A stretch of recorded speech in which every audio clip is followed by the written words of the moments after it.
Oh, love technology. It is my all-time favorite.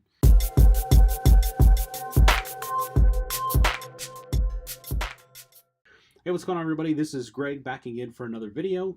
This week we're going to be talking about the Sound Intone P6 truly wireless Bluetooth stereo headphones. Now, reading right off the product description page, these are truly wireless stereo Bluetooth headphones featuring 40mm neodymium drivers, CVC 6.0 broadband noise reduction technology, micro USB cable for recharging, detachable stereo aux cable, micro SD card reader, built-in microphone, FM radio, and built-in controls on the left earpiece.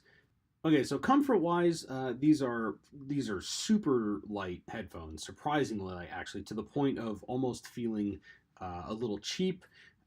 They are on ear as opposed to over ear, so they don't surround your ear. They literally just sit on top of your ear, which I'm usually not a big fan of. Typically, I go for the over the ear or in the ear type of headphones. They do have a padded head strap and some pretty thick pads on the earpieces themselves. Surprisingly comfortable for the price associated with them. So battery-wise, these have a 300 milliamp hour battery, which according to the documentation is good for 8 hours of active use or 30 hours of standby. It'll do a full charge in about 1.5 hours. Practically speaking, I charged these at the beginning of the week and used them periodically throughout the entire week while I was at work. Off and on, call it probably 2 or 3 hours worth of usage at a time, and made it the entire week without charging them. Matter of fact, I just got my first low battery warning today. I'm really impressed with the battery life so far, but full disclosure, looking at some of the Amazon reviews, there are definitely a lot of people out there who are claiming that after about a month or two worth of usage, the battery stopped working entirely, basically rendering the active portion of these, or the Bluetooth connectivity portion of these headphones, useless. The sound profile overall is fairly unremarkable. The highs are just fine, the mids are a little muddy, and there's really not much to speak of in terms of lows.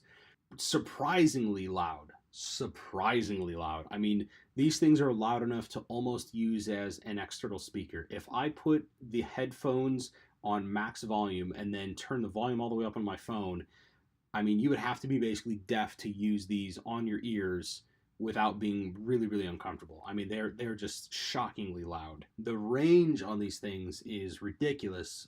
Being down here in the basement and then walking all the way across the basement and then all the way upstairs and across the house further did not interrupt the song whatsoever. So really, really, really impressive range. I have seen headphones that cost almost 10 times this amount not be able to go 25 feet away without interrupting Bluetooth connectivity. So really impressive in that sense.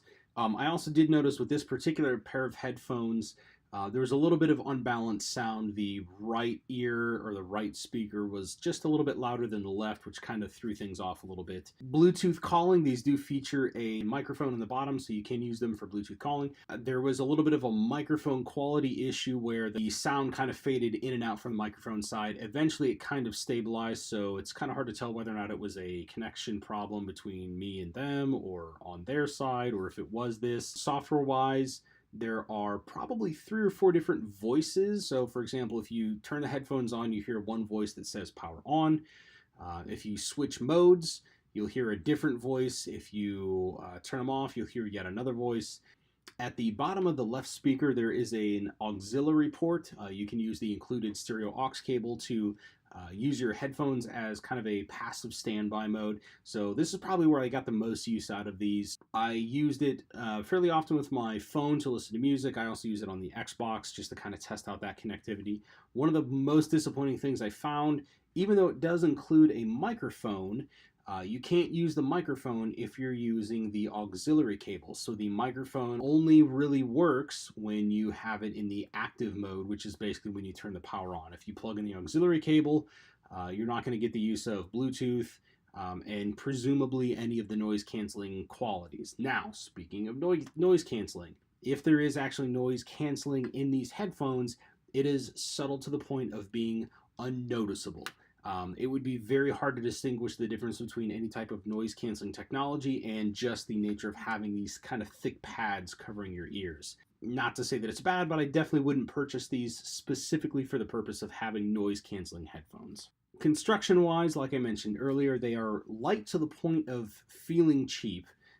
They do have a glossy black finish, which is for sure not my favorite. It tends to show a lot of scratches and fingerprints and smudges like super duper easy. The buttons on the side, on the left earpiece, are very loud when you've got it over your ear and you're trying to push the button to adjust the volume or change the mode. The headphones themselves do fold down. They feature a plastic hinge on the side that will let you collapse the headphones a little bit. The hinge itself is pretty rigid, pretty stiff, and again, it's plastic. If you check the Amazon reviews, you'll definitely see a lot of people that have complained about the plastic hinges breaking at some point in time. Also, again, attention to detail. It's the little things with these headphones that kind of hurt it a little bit. If you notice, the auxiliary at the bottom is written one way, so is USB, and the TF, and first of all, I'm not even entirely sure what TF is supposed to stand for. At least in the United States, we call that the micro SD port, but the TF on the micro SD card slot is actually written upside down relative to the rest of the graphics that are on the outside of the case. Also, the slot itself is not really that well aligned with the hole in the case.